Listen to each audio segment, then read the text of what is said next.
2 août 1944, la France retrouvait la France. La France du courage et de la volonté. Celle qui ne renonce jamais à défendre sa dignité et sa liberté. Renouer le lien avec cette terre natale. D'outre-mer à Londres et en Afrique, elle avait su conserver l'idéal de fraternité. Et durant les 4 années qui venaient de s'écouler, cette fraternité, qui ne trouve pleinement son sens que dans les combats menés ensemble au service de la patrie, cette fraternité, donc, avait été le moteur de la reconquête. D'une reconquête longue et difficile, mais d'une reconquête irrésistible, qui trouvait enfin en cet été 44 son aboutissement. La prophétie du général de Gaulle, de juin 40, se révélait dans toute sa vérité. La France avait perdu une bataille, mais elle n'avait pas perdu la guerre. Des batailles, elle en avait même gagné héroïquement de nombreuses, de Bir Hakeim, aux terres d'Alsace, en passant par El Alamein, ou la Provence, sur les lieux du débarquement de la première armée du général Delattre de Tassigny. Grâce à son armée reconstituée, la France libre redonnait sa liberté à toute la France. Et cela vient nous rappeler qu'il n'y a pas de liberté sans indépendance et d'indépendance sans armée.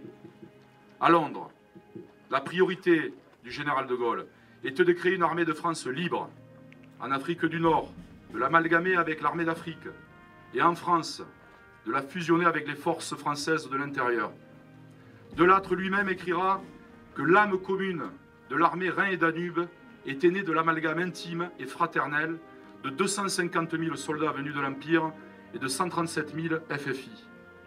Cette première armée, c'était la France. Une France diverse dans sa composition, mais unie par un même amour de la mère patrie, transcendant toutes les différences ethniques, religieuses ou philosophiques.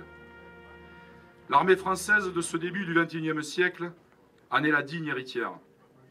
Partout dans le monde, elle combat pour assurer notre sécurité, mais aussi pour défendre notre conception de l'humanité. Chaque jour, des jeunes Français se mobilisent, portés par cet idéal patriotique et la nécessité de l'engagement. Ils le font parfois au sacrifice de leur vie. Au Sahel, en Irak, en Afghanistan, en Afrique noire, la France a eu ou a été présente sur les terrains d'opération les plus difficiles. Elle force l'admiration de nos alliés par sa maîtrise de l'art de la guerre. Une maîtrise qui s'est transmise de génération en génération, au sein d'une armée qui sait conserver ses valeurs et ses traditions tout en enrichissant son savoir-faire. Je veux saluer ici ces hommes et ces femmes qui, à travers leur engagement, se font les garants de notre liberté. Ils sont l'honneur de la France, les vrais héros de la nation, ceux à qui nous ne devons jamais cesser d'exprimer notre reconnaissance. Il y a quelques jours s'est produite sur notre littoral la patrouille de France, avec le succès populaire que nous avons tous pu constater. Ce succès est aussi l'expression de la fierté que nous ressentons en tant que Français, en tant que patriotes, devant l'excellence de nos armées. Cette fierté est la même que celle que nous ressentons aujourd'hui en rendant hommage à nos anciens, qui ont débarqué en 1944 pour libérer le pays. Cette fierté, elle nous vient du fond des temps, de ce sentiment d'appartenance à une même histoire et d'être les héritiers d'un passé riche et glorieux.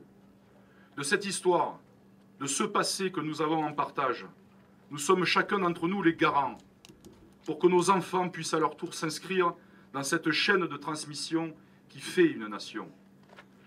Aussi, en ces temps difficiles que nous traversons, plus que jamais, clamons ensemble « Vive l'armée française, vive la République et vive la France !»